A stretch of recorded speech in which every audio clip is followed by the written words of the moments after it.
पाकिस्तान आज दुनिया से भीख मांग रहा है और भारत अपनी जनता के अकाउंट में सीधे यानी डायरेक्ट बेनिफिट ट्रांसफर के जरिए रकम डाल रहा है। जिस वक्त योगी आदित्यनाथ पाकिस्तान पर यह बयान दे रहे थे, ठीक उसी वक्त पाकिस्तान के प्रधानमंत्री शहबाज शरीफ सऊदी अरब के सामने और कर्ज की डिमांड कर रहे थे। आपको दिखाते हैं कैसे आजकल पाकिस्तान में योगी आदित्यनाथ का गुणगान चल रहा है। दुनिया के अंदर भीख मांग रहा है कि हमें लोन दे दो। योगी ने फिर पाकिस्तान की पोल खोली। कंगाली पर पाकिस्तान को योगी ने आईना दिखाया। अब पाकिस्तान ध्वस्त आतंकवादी कश्मीर में आकर के जवानों पर नाजायज हमला नहीं कर सकते। भगवाधारी से क्यों डरता है पाकिस्तान? पाकिस्तान पर योगी का हमला, लेकिन पाकिस्तानी बोले योगी से सीखो शहबाज। एक तरफ वो सैफरान कपड़े पहन के तो योगी साहब बैठे हुए हैं और उसको मिलिंडा गेट्स आई है, उसने एक्सेप्ट किया और ये तो कहा जा रहा है कि जो योगी साहब हैं is the next prime minister of India. Yogi Adityanath ने पाकिस्तान के हालात पर एक बार फिर चुटकी ली है। सीएम योगी ने भारत की अर्थव्यवस्था पर सवाल उठाने वालों को पाकिस्तान का उदाहरण देकर करारा जवाब दिया है। पाकिस्तान दुनिया के अंदर भीख मांग रहा है कि हमें लोन दे दो, और यहाँ पे सरकार अपने अन्नदाता किसानों की मेहनत और उनके पुरुषार्थ का पैसा डीबीटी के माध्यम से, एस्क्रो अकाउंट के माध्यम से उनके अकाउंट में सीधे सीधे भेजने का काम कर रही है। योगी आदित्यनाथ इन दिनों पाकिस्तान पर हमलावर हैं। हाल ही में उन्होंने एक चैनल के कार्यक्रम में पाकिस्तान को गरीबी से बाहर निकलने के लिए एक नसीहत भी दी थी। उन्होंने कहा था, पाकिस्तान इतने दिन चल गया, ये गनीमत करिए, और जितने दिन रहेगा वो धरती पर बोझ ही बना रहेगा। जितनी जल्दी वो भारत के अंदर खुद को समाहित कर ले, वही उसके हित में है। पाकिस्तान में प्रधानमंत्री नरेंद्र मोदी के बाद अगर सबसे ज्यादा सुर्खियों में कोई और नेता रहता है तो वो हैं उत्तर प्रदेश के मुख्यमंत्री योगी आदित्यनाथ। योगी आदित्यनाथ पाकिस्तान को लेकर हमेशा कड़ी प्रतिक्रिया देते हैं, लेकिन योगी ने जिस तरह उत्तर प्रदेश को तरक्की के नए एक्सप्रेसवे पर दौड़ाया है, उसकी तारीफ पाकिस्तानी जनता अक्सर करती है। अब योगी साहब जो हैं वो अब देखिए ना, गेट्स फाउंडेशन जो है वो कहती है हम और पैसे लगाएंगे वहाँ से गुर्बत खत्म करने के लिए और इस तरह की चीजें करने के लिए। योगी आदित्यनाथ यूपी की 25 करोड़ आबादी के मुख्यमंत्री हैं, जबकि शहबाज शरीफ पाकिस्तान की 23 करोड़ आबादी के प्रधानमंत्री हैं। योगी आदित्यनाथ ने उत्तर प्रदेश को 1 लाख करोड़ रुपए की अर्थव्यवस्था बनाना चाहते हैं। इसके लिए योगी आदित्यनाथ ने पिछले महीने यूपी में ग्लोबल इन्वेस्टर समिट आयोजित किया था। इस समिट में देश के साथ विदेशों के उद्योगपति भी आए थे और यूपी में करीब 33 लाख करोड़ रुपए के निवेश समझौतों पर दस्तखत हुए। जिस वक्त यूपी में इन्वेस्टर समिट हो रहा था, उस वक्त शहबाज शरीफ आईएमएफ की टीम को अपने देश का खाता बही दिखा रहे थे ताकि कर्ज मिल सके। पाकिस्तान में नया निवेश तो छोड़िए, कोई देश उसे कर्ज देने को तैयार नहीं है। अब शहबाज शरीफ एक बार फिर से कर्ज के लिए अपने एटीएम कार्ड वाले दोस्त देश से मदद की गुहार लगा रहे हैं। Bureau report, C media. दिवालिया होने की कगार पर खड़ा पाकिस्तान आईएमएफ से कर्ज हासिल करने की कोशिश कर रहा है। उसकी कड़ी से कड़ी शर्तों पर अमल कर पाकिस्तान ने आईएमएफ को खुश कर दिया है। अब आईएमएफ से पाकिस्तान की डील पूरी होने की उम्मीद है, लेकिन इतने भर से पाकिस्तान का संकट दूर नहीं होगा। पाकिस्तान को और ज्यादा कर्ज की जरूरत है और इसके लिए प्रधानमंत्री शहबाज शरीफ एक बार फिर कटोरा यात्रा पर निकले हुए हैं।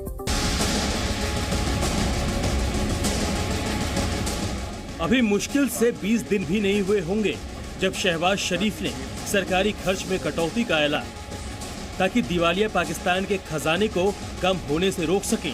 अब शहबाज शरीफ ये सब भूलकर अपने सहयोगियों के साथ खाड़ी देश पहुंच गए हैं। रविवार को शहबाज शरीफ अपने लाव लश्कर के साथ कतर पहुंचे थे। शहबाज शरीफ को सबसे कम विकसित देशों के सम्मेलन में बोलने के लिए बुलाया गया था। जो देश खुद सबसे कम विकसित है, जिसकी इकोनॉमी इन दिनों गर्त में है, जो मुल्क कभी भी डिफॉल्ट हो सकता है, उसके प्रधानमंत्री को ये भाषण देने के लिए बुलाया था कि सबसे कम विकसित देश अपने देश का विकास कैसे करें। We must address the increasingly unsustainable debt burden of many LDCs.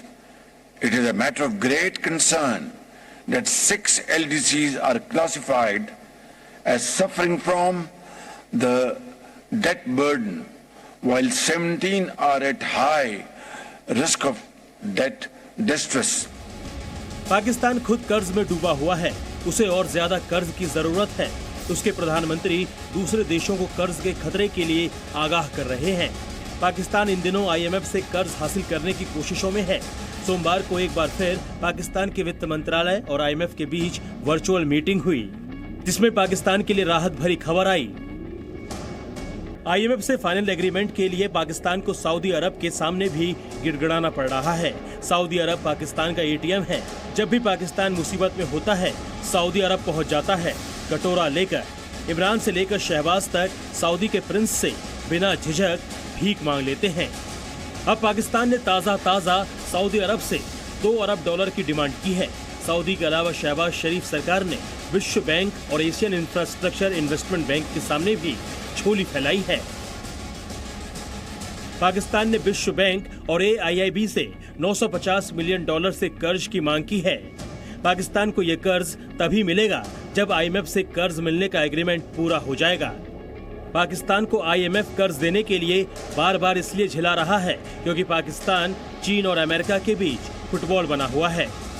हमें तो अमेरिका जो है वो ब्लैकलिस्ट करता है और इंडिया को टेक्नोलॉजी दी जा रहा है, पैसा भी दिए जा रहा है, सब कुछ दिया जा रहा है। How do you see this sir? आपको फ्यूचर में इंडिया के जरिए होके आपसे डील करना हो। आपको अमेरिका फ्यूचर में उस तरह डील करेगा जिस तरह आपको इंडिया चाहेगा। This is written everywhere in Washington DC। Pakistan अर्थव्यवस्था और कूटनीति में एक नाजुक संतुलन बनाना चाहता है, जो उसके हालात को लगातार बिगाड़ रहा है। पाकिस्तान की चाहत चीन और अमेरिका दोनों के साथ एक जैसे रिश्ते बनाए रखने की है। इसी वजह से IMF से उसे कर्ज मिलने में मुश्किलें पेश आ रही है। ब्यूरो रिपोर्ट, जी मीडिया। पहले अरबाज, फिर shooter Usman. UP police Prayagraj के पापियों पर लगातार निशाना लगाए हुए है। 24 फरवरी को उमेश पाल हत्याकांड में शामिल शूटर उस्मान को आखिरकार पुलिस ने मार गिराया। इस बीच पुलिस की कई टीमें नेपाल तक बाकी आरोपियों की खोज में निकल पड़ी हैं, जबकि अतीक अहमद के परिवार वालों को माफिया के एनकाउंटर का डर सता रहा है।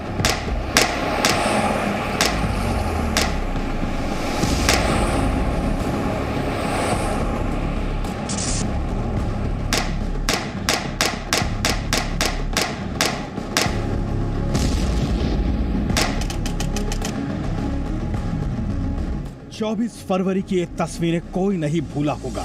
करीब 10 दिन से फरार शूटरों को ढूंढने में लगी यूपी पुलिस की टीमों को आखिरकार बड़ी कामयाबी हाथ लगी है। शूटर उस्मान आखिरकार पुलिस के हत्थे चढ़ा और एनकाउंटर में मारा गया। आपको बता दें कि देर रात कोंथियारा इलाके में पुलिस को सूचना मिली थी, जिसके बाद क्राइम ब्रांच, SOG और पुलिस की टीमों ने घेराबंदी की। पुलिस ने पहले कोशिश की कि उस्मान को पकड़ा जाए, लेकिन इसी दौरान उस्मान ने पुलिस टीम पर फायरिंग कर दी। उसने वहां से भागने की कोशिश की, लेकिन आखिरकार जवाबी फायरिंग में विजय उर्फ उस्मान पुलिस के साथ हुए एनकाउंटर में मारा गया। हम उसी जगह पर हैं, घटनास्थल पर हैं, जहां पर पुलिस और बदमाश विजय चौधरी उर्फ उस्मान के बीच मुठभेड़ हुई। यही वो जगह है। यहीं पर उस बदमाश ने पुलिस टीम पर फायरिंग की कोशिश करी थी और पुलिस की टीम की तरफ से जो जवाबी फायरिंग की गई, उस फायरिंग में बदमाश जो है वो मारा गया। हॉस्पिटल में उसको डेथ घोषित किया गया। उसके शव को पोस्टमार्टम के लिए भेजा जा चुका है। इन तस्वीरों के जरिए समझाने की कोशिश करेंगे। यहाँ पर कुछ स्पॉट्स हैं जिनको लिस्टिंग की गई, एक तरीके से बैरिकेड की गई है। यहाँ पर पुलिस कर्मी जो है वो अभी भी तैनात हैं। उस्मान के पास से एक अवैध 32 बोर की बंदूक भी बरामद हुई है। आपको बता दें कि एनकाउंटर में मारा गया शूटर उस्मान 50,000 का इनामी बदमाश था।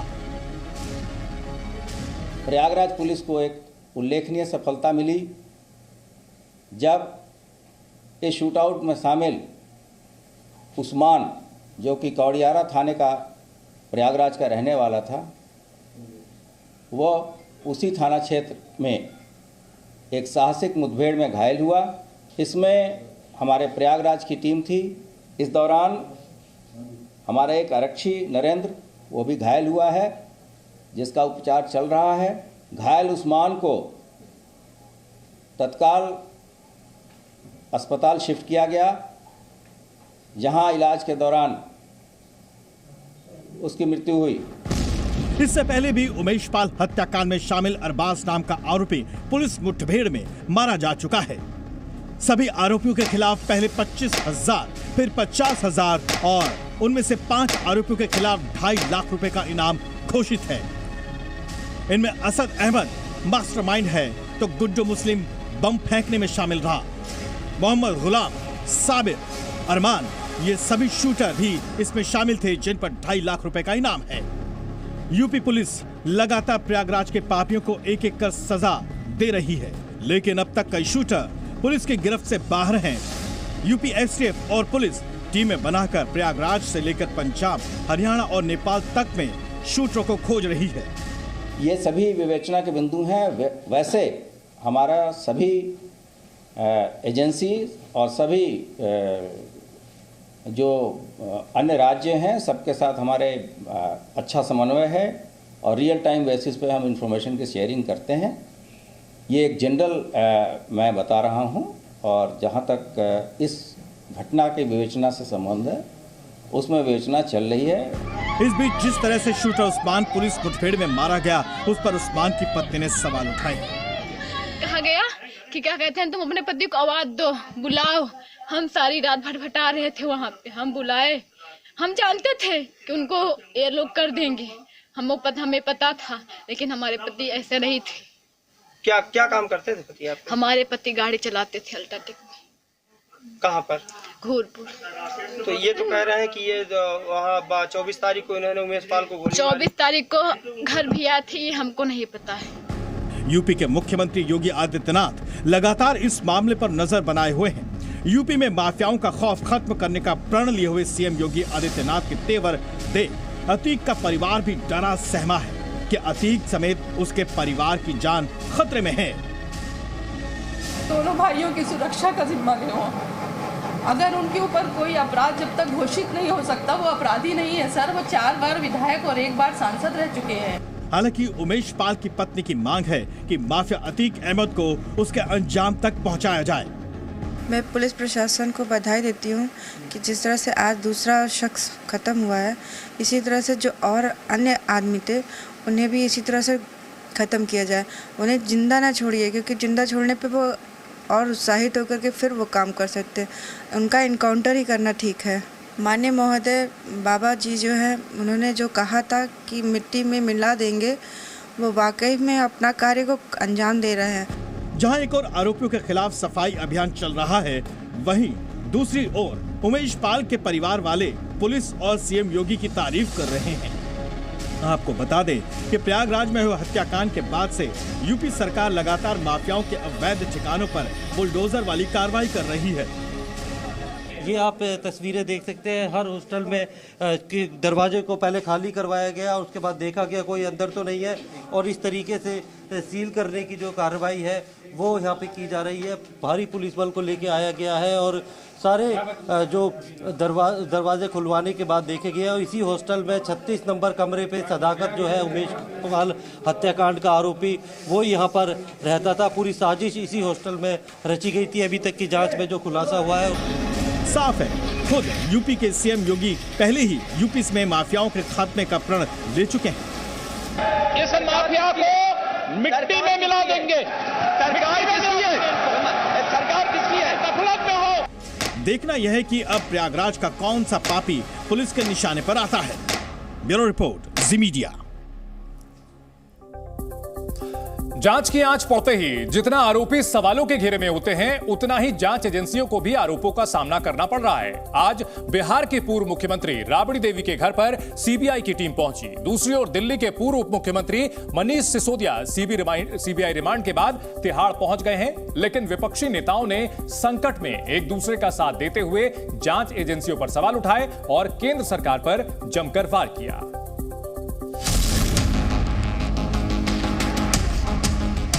वो गलत है। इस तरह से सभी विपक्ष के लोगों के ऊपर छापे मारना, उनको प्रताड़ित करना सही नहीं है।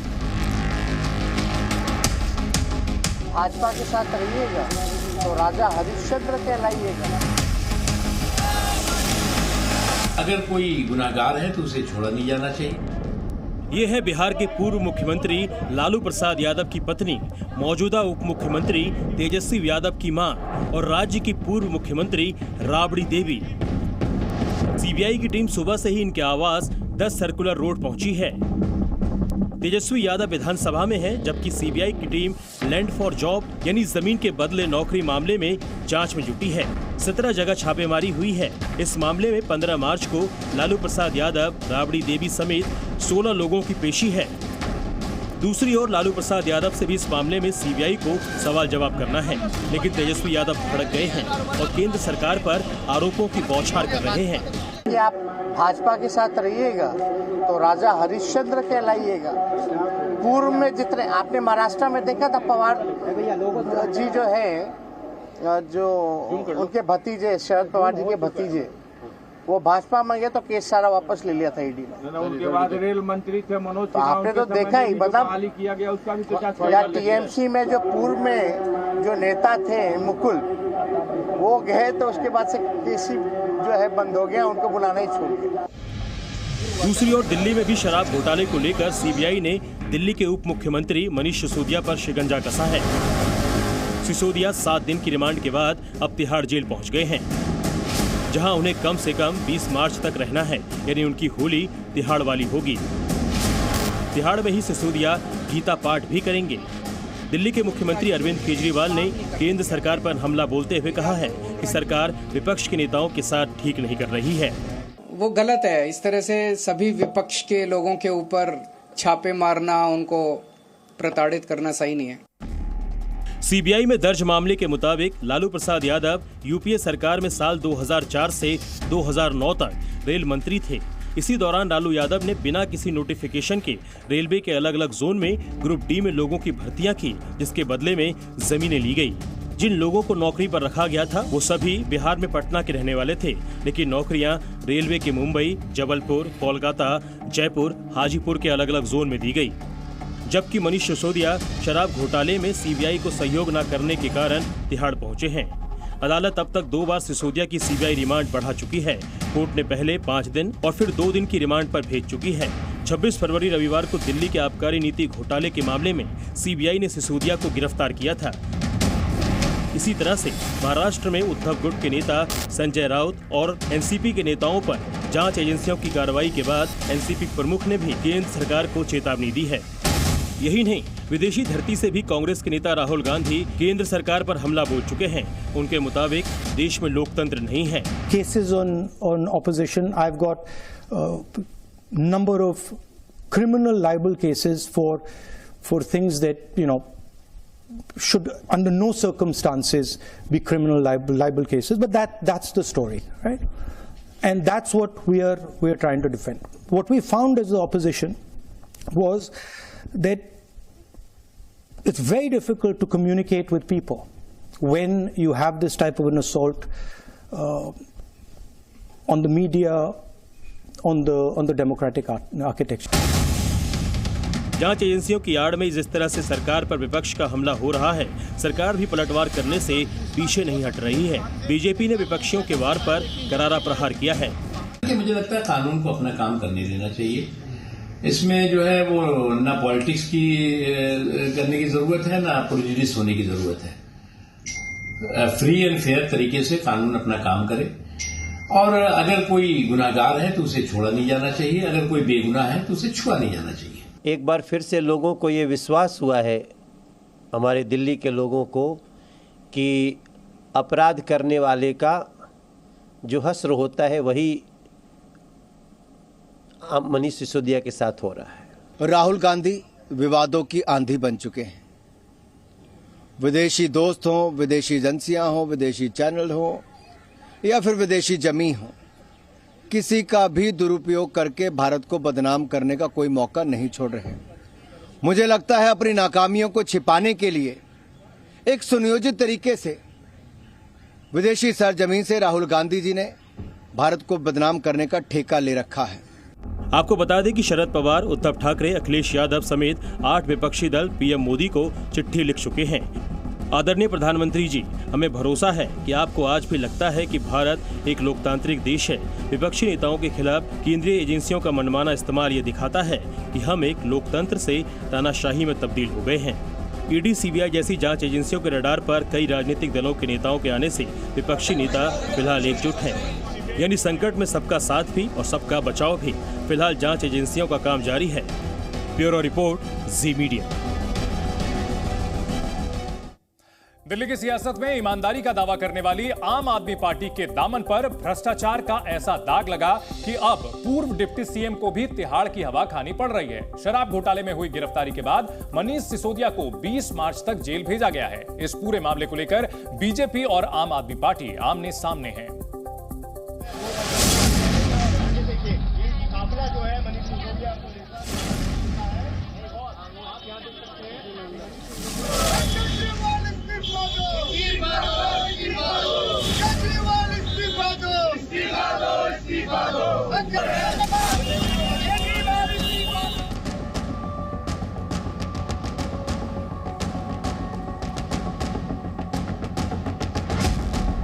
दिल्ली के पूर्व उप मुख्यमंत्री का नया ठिकाना अब तिहाड़ की जेल नंबर 1 ही है।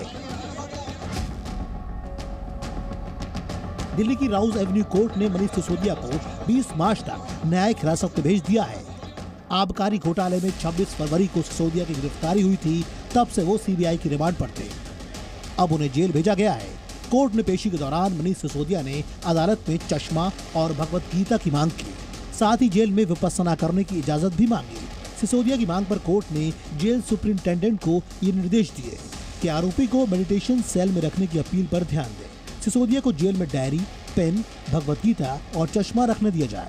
मनीष सिसोदिया को एमएलसी में लिखी गई दवाइयां लेने की इजाजत। सिसोदिया की कोर्ट में अगली पेशी 20 मार्च को दोपहर 2 बजे होगी। केजरीवाल के सबसे करीबी और सबसे खास नेता की तिहाड़ में एंट्री होते ही दिल्ली की सियासत में नया संग्राम छिड़ गया है।